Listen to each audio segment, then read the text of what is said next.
Stell dir vor, du gehst nachts durch einen Wald und plötzlich siehst du hunderte Menschen aufgespießt entlang der Straße. Ein Bild so furchteinflößend, dass selbst die mutigsten Krieger erzittern würden. Dieser Mann wird sowohl als Genie als auch als Monster bezeichnet. Vlad III., der Pfähler, auch bekannt als Graf Dracula. In diesem Video tauchen wir tief in sein Leben ein. Grausamkeiten, skurrile Eigenheiten, persönliche Tragödien und ja, wir sprechen auch über die Legenden, die bis heute die Welt erschüttern. Bleib dran und sag mir schon jetzt, würdest du an seiner Stelle überhaupt überleben? Kapitel 1 – Geburt, Kindheit und Geiseljahre. Vlad wird 1431 in Schäßburg geboren. Sein Vater ist Vlad II. Dracul, ein Mitglied des Drachenordens. Schon als Kind ist Vlad in politische Intrigen verstrickt. Als Geisel beim Sultan verbringt er seine Jugend in ständiger Angst. Stell dir das vor, du bist 10 Jahre alt und weit weg von deiner Familie. Jeder Fehltritt könnte tödlich sein. Historiker glauben, diese Jahre machen den Mann aus, der später die Legenden von Dracula inspiriert. Trauma, Isolation und die ständige Bedrohung prägen seine Psyche. Manche Quellen berichten, dass Vlad im osmanischen Hof gezwungen wurde, sich grausame Spiele anzusehen, zum Beispiel Hinrichtungen oder Foltermethoden. Diese Erlebnisse sollen seinen späteren Hang zu Brutalität und psychologischer Kriegsführung beeinflusst haben. Denkst du, du hättest in so einer Situation Stärke gezeigt? Wie würdest du reagieren? Überleben oder dich verändern? Die wahre Grausamkeit beginnt erst, als Vlad selbst die Macht übernimmt. Kapitel 2 – Rückkehr und Machtübernahme. Vlad kehrt in die Walachei zurück, eine Region zerrissen von Intrigen. Um seinen Thron zu sichern, regiert er mit eiserner Hand. Sein Markenzeichen Pfählen. Straßen gesäumt mit hunderten Leichen, ein Schockinstrument gegen Verräter. Doch Vlad ist kein blinder Sadist.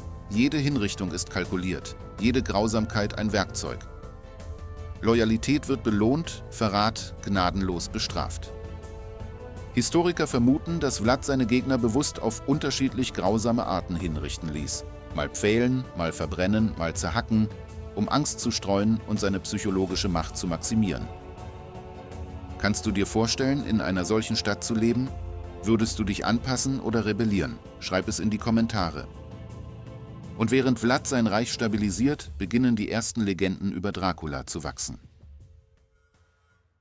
Kapitel 3 – Familie und persönliche Tragödien. Weniger bekannt, Vlad hatte eine Frau, deren Schicksal tragisch endete. Manche Quellen vermuten Suizid, andere Gewalt im Chaos politischer Wirren. Dieses persönliche Leid hinterlässt Spuren, Rachefantasien, persönliche Trauer, ein düsterer Blick auf die Welt. Hier beginnt die Verbindung zu Dracula. Macht, Verlust, Rache, dunkle Legenden. Einige Historiker vermuten, dass Vlad seine Grausamkeiten teilweise als Projektion seiner eigenen Trauer vollzog. Ein Mann, der persönlichen Schmerz in politischen Terror umwandelt. Hast du schon mal erlebt, dass Schmerz jemanden verändert? Stell dir vor, dein Herz ist voller Trauer. Würdest du Rache suchen oder versuchen zu vergeben? Doch während Vlad seine Legenden aufbaut, wird er gleichzeitig ein Meister der bizarren Eigenheiten. Kapitel 4 – Skurrile und bizarre Eigenheiten. Vlad liebte Tiere und hielt in seinen Burgen Falken, Bären und Wölfe. Gleichzeitig terrorisierte er Städte mit aufgespießten Leichen. Er schrieb Briefe an Feinde, verspottete sie, eine Mischung aus Intelligenz und Sadismus. Der Gedanke an Macht über Leben und Tod, hier entsteht Dracula. Angst, die Menschen beherrscht, Blut als Symbol von Leben und Tod. Manche Historiker vermuten, dass Vlad bewusst Symbole nutzte, die wir heute mit Vampiren verbinden. Die nächtlichen Überfälle, die unheimlichen Burgen auf Felsen, die ständige Präsenz von Blut.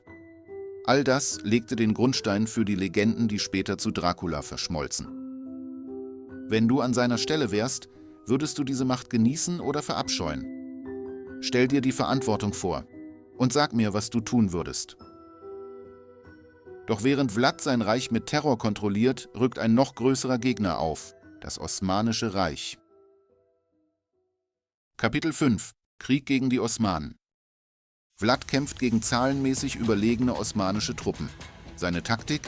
Verbrannte Erde, vergiftete Brunnen und Pfählungen dienen als psychologische Kriegsführung. Soldaten fliehen allein beim Klang seines Namens. Vlad kombiniert Brutalität mit Strategie, Logistik, Überraschung und psychologische Kriegsführung. In manchen Berichten heißt es, dass Vlad nachts patrouillierte wie ein Schatten durch die Felder. Ein Bild, das Legenden von Dracula als untoten Jäger inspirierte. Stell dir vor, du bist Soldat in dieser Armee. Würdest du kämpfen oder fliehen? Würdest du Vlad fürchten oder bewundern? Wenn dich diese Geschichten fesseln, unterstütze uns.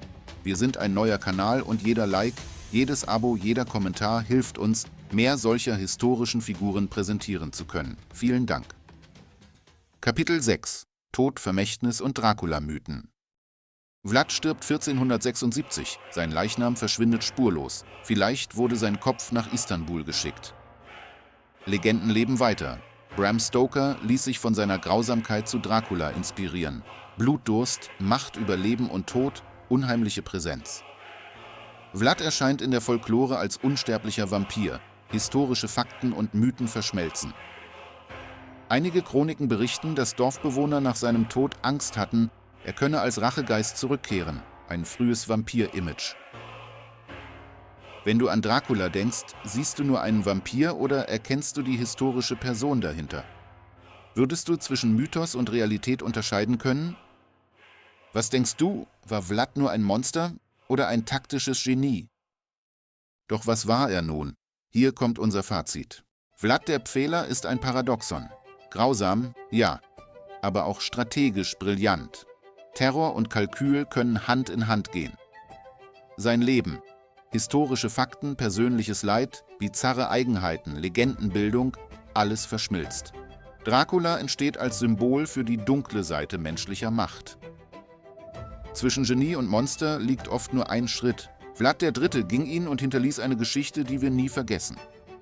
Ein Mann, der die Welt erschütterte und bis heute fasziniert. Was denkst du, war Vlad eher ein Genie oder ein Monster? Schreib es unten in die Kommentare. Ich bin gespannt auf deine Meinung.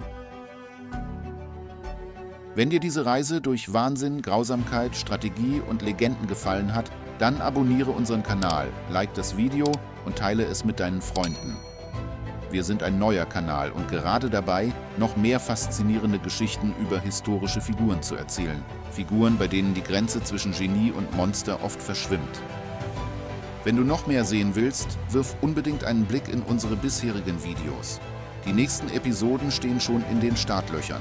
Freu dich auf spannende Inhalte. Bleib dabei, denn wir haben noch viele unglaubliche Geschichten auf Lager. Bis zum nächsten Mal. Und denk daran, manche Monster sind schlauer als du denkst.